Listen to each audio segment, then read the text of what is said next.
Kanti-ke kusibhekela kabanzi esingakulindela kule cabinet lohulumeni obambiswano elizomenyezelwa nguMengameli Cyril Ramaphosa. Samukela ezindabeni zethu omunye wabahleli bezindaba zombusazwe eNewsroom Africa ekwethulela izindaba zethu uVuyo Mvoko. Sakwamukela Vuyo. Vuyo, ngabe yini esingayilindela kule cabinet elisha le-GNU?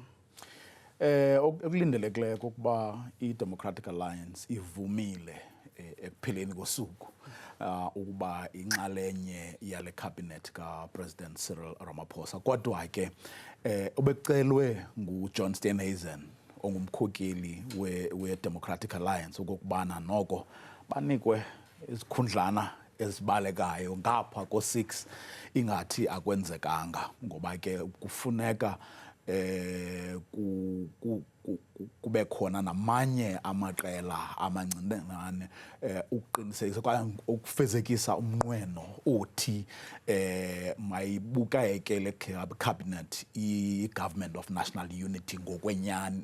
Ngamanye amazwi kubekho amaqela amaninzi kangangentobana umongameli Ramaphosa enukwazi ukuaccommodate ukuwafaka ukubonisa ukuba eneneni abavoti bathethile ngevoti zabo bathi le mibutho yonke mayibambisane. So ufuna ke ukuphumelelisa londo. Sibonile izincwadi bezibhaliwe phakathi kwe-Democratic Alliance ne-ANC la ngesonto eledlule. i-Democratic Alliance isho iziphakamiso zayo. Ucabanga ukuthi uzothola umnyango wezohwebo nezimboni?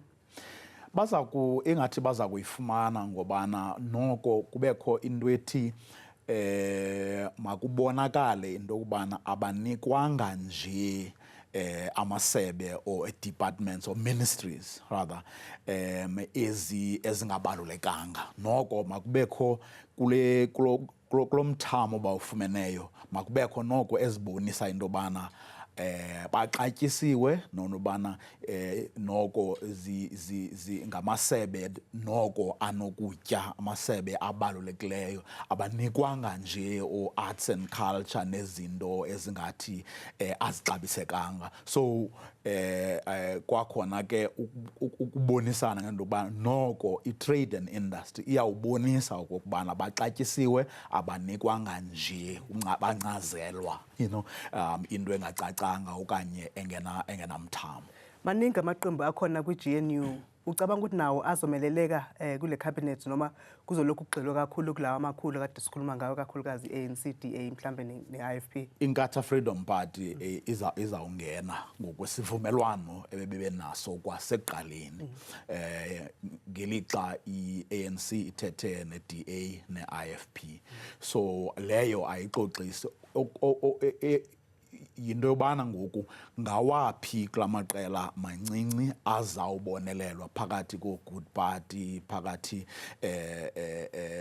ko-UDM, PACs and all zamanye. But amanye ke awubonelelwa mhlambi ezikhundleni ezipha eParlamente ezifana nosihlalo bekomiti ezibalulekileyo nezidlala indima ye-oversight pha eParlamente ukuaccommodate emntwini nonke.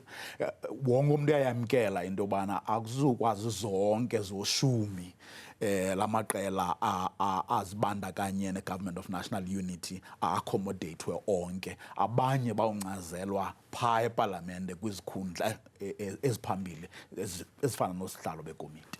Uyathemba yini ukuthi lamaqembu azokwazi ukubambisana kulo hulumeni lo ozoqala ozokwethula? Ikuphi futhi okufanele kwenzeke ukuthi kuqinisekise ukuthi hayi iyahamba lenqola? Kule nto bana ke ngoku kugqityiwe ngecabinet ngumgca olandelayo ke ngoku lowo into yobana sizawusebenzisana njani singalamaqela kule minyaka 5 izayo. Yidetail bengakwazi ungena ngoba wonke umuntu ebe ujonge apha ezikhundleni okwangoku. Now emva ke kwalenhlwa bazawuqala ke ngokuhlala phansi bathi zindoni esingagxininisa kuzo okanye esizawukwazi ukuzenza kule minyaka 5 sizawuzenza njani, ingubani ozawuphatha phi aphethe phi okanye ngayiphi indlela. Sisigaba sesibini ke ngoku ekuyiwa kuso ngoku. Okay, I know. Sisibheke ngabovu vele nasi lesimemezelo lecabinet namhlanje ebusuku Vuyo soloko siqhubeka nje sixhumana sixoxisana ngalolu daba. Yeah. Sibonga kakhulu loyo bekuyi umunye wabahleli bezindaba zezombusazwe lapha eNewsroom Africa uVuyo Mvoko.